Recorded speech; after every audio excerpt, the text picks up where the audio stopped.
Hey you guys, welcome back. Another maintenance video. Today I'm going to be removing the rear bumper off my 911 to replace the two air filters. Let's go check it out.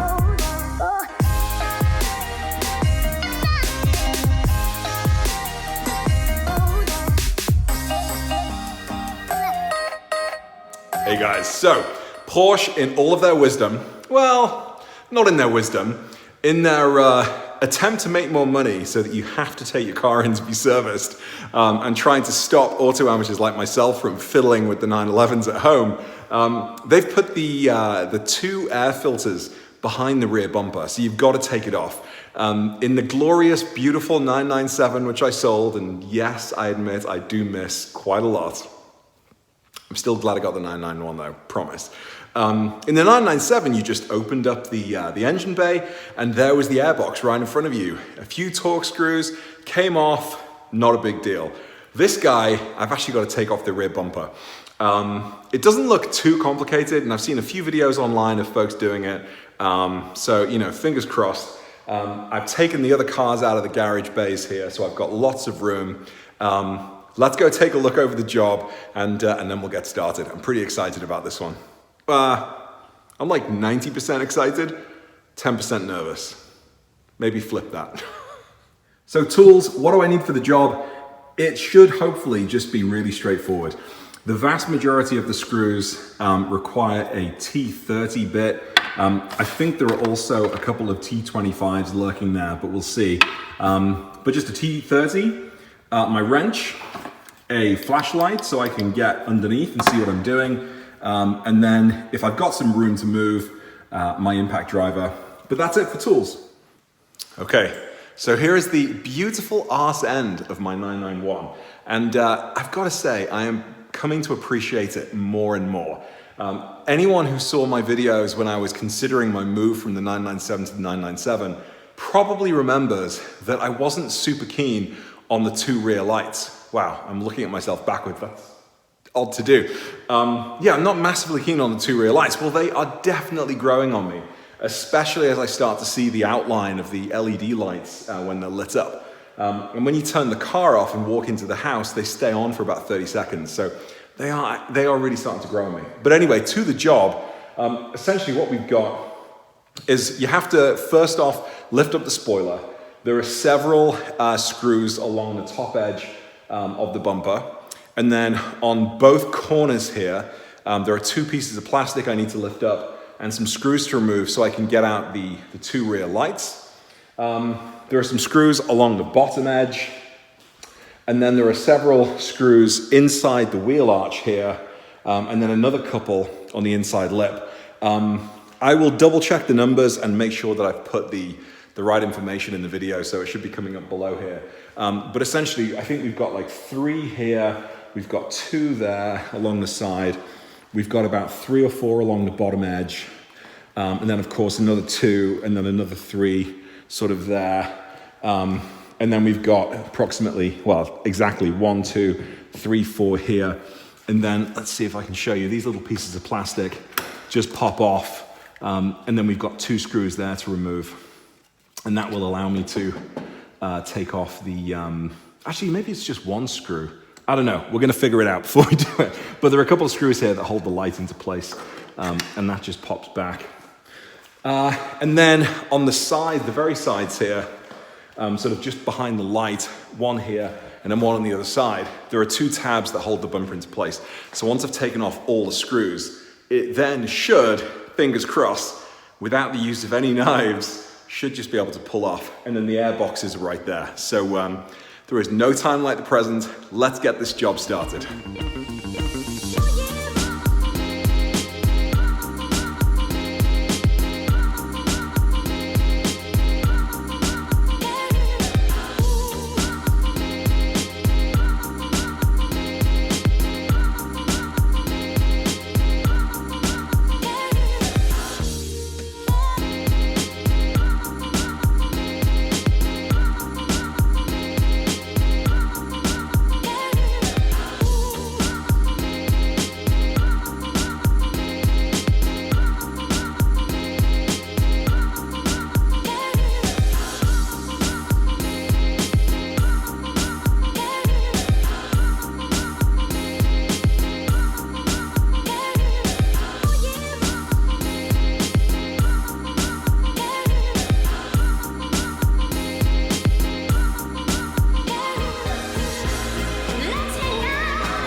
Now the headlight should, in theory, just swing out and unclip.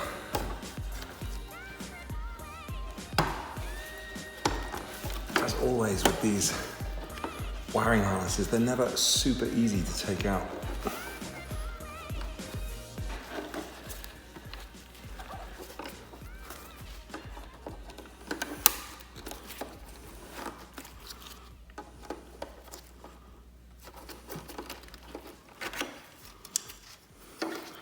So screwdriver and a little bit of pressure there just helps get the clip off.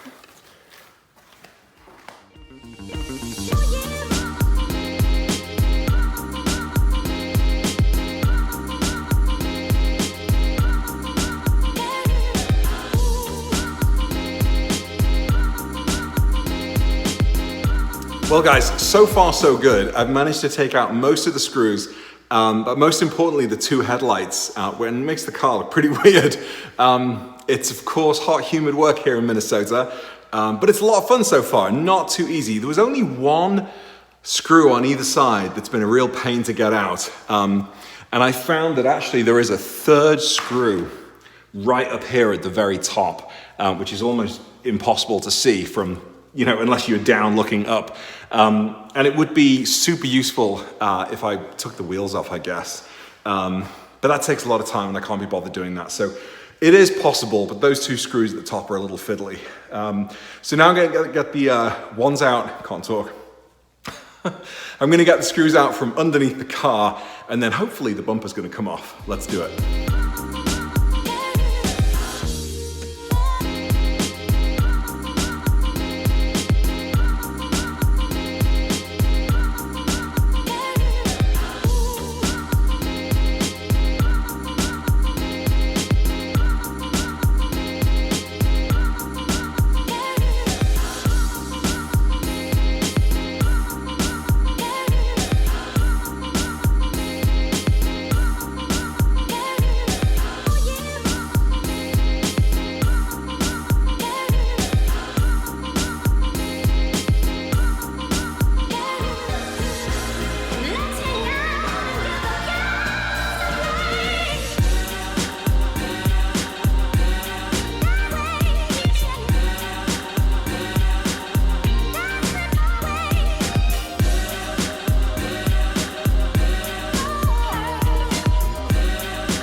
Hey you guys, it's off.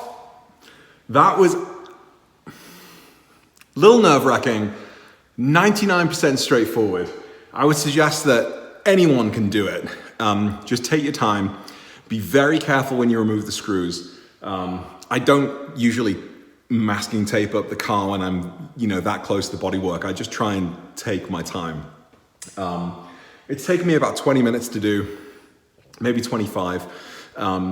I think the car looks really cool with the back off. I now just need to figure out how to get the airboxes open. If it's anything like the 997, it's just another, 3 or 4 hex screws that I've got to make sure don't drop onto the ground and I lose them like I did with the 997. But yeah, pretty straightforward. The one thing I forgot, and I would say that this is my sort of auto amateur number 1 tip, maybe number 2 after taking your time, is to remove disconnect the wiring harness, which I was thinking about doing as I was taking the bumper off, but I was so careful and so focused on taking the bumper off without scratching it or making any damage. I ultimately forgot about the wiring harness. So as I was pulling it away, I could see that the wiring harness was coming away too. It's absolutely fine, there's no damage, but be prepared to take out the wiring harness once you've got a couple of inches of space between the back of the car. But let's go take a look. I'm super excited to show you. What do you think? It looks really, really awesome. Now, apparently there are only 2 or 4 more screws that you need to take off to get the entire wing assembly off. I'm not going to be doing that. And then you can take out the entire airbox itself. But looking down here, it looks like that we've got 1, 2, 3 screws, 4, 5, 6, 7 screws it looks like in total. So, and there's the back of the car. That looks pretty cool. I really like the look of all the heat shielding and these 2 really big sturdy pieces of plastic there. But yeah, definitely a job that anyone can do. Just like I say, just a little bit nerve-wracking because, I don't want to have to go and get my paint touched up or anything like that. Anyway, let's get on with the airbox and then we're nearly good to go.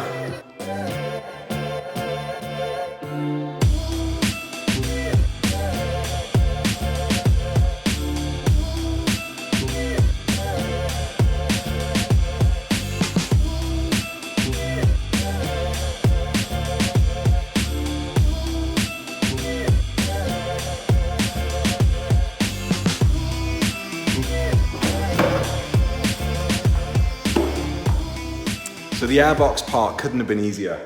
Just 7 T25 screws and it just came straight off. And I'm hoping now it's going to be just as simple as I try to pull out these air filters, yeah. And I mean, they're dirty, but I've seen much worse.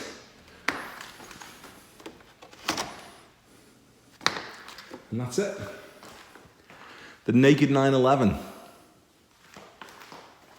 So now, actually I should have maybe included this at the beginning of the video. Now for my replacement parts.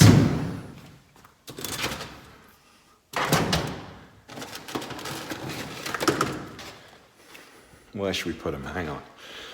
Running out of space.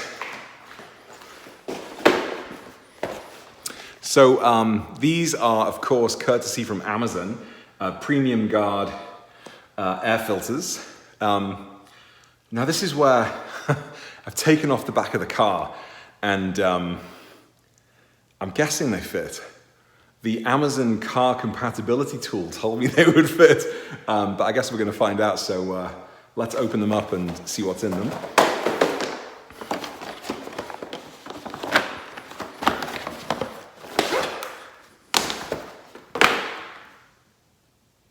They look the part to me. Let's get them in and then get the box back on.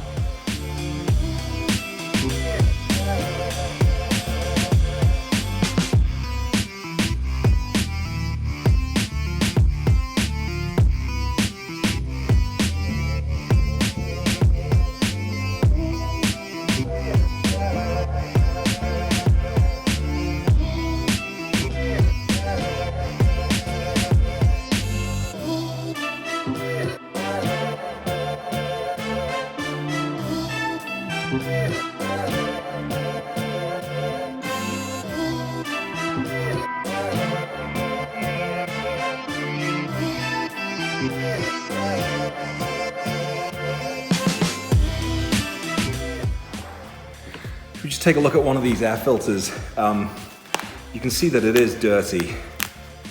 It's not terrible.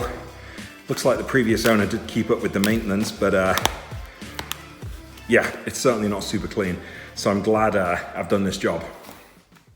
Well, you guys, that was so much easier than I thought it was going to be. Slightly nerve-wracking, of course, when I'm working around the bodywork and the paint, but I'm really happy the way it's turned out. So I would say that this is definitely a job a 991 owner can do by him or herself. Super straightforward. Just be very careful around the paint. And then you get to see your 911 partially naked. It's like, you know, bums out galore. But now, of course, I've just got to put the bugger back together. So I'm going to do that. I'm going to say thanks for watching. I'll see you in the next video. I'm going traveling for a few days on business this coming week. But I've got a 9/11 date in the calendar with my friend Chris for Friday. I'm taking the day off. So hopefully, if the weather's fine, we can get out and do some driving. But yeah, check in again. Thanks for watching, and I'll see you in the next video. Bye.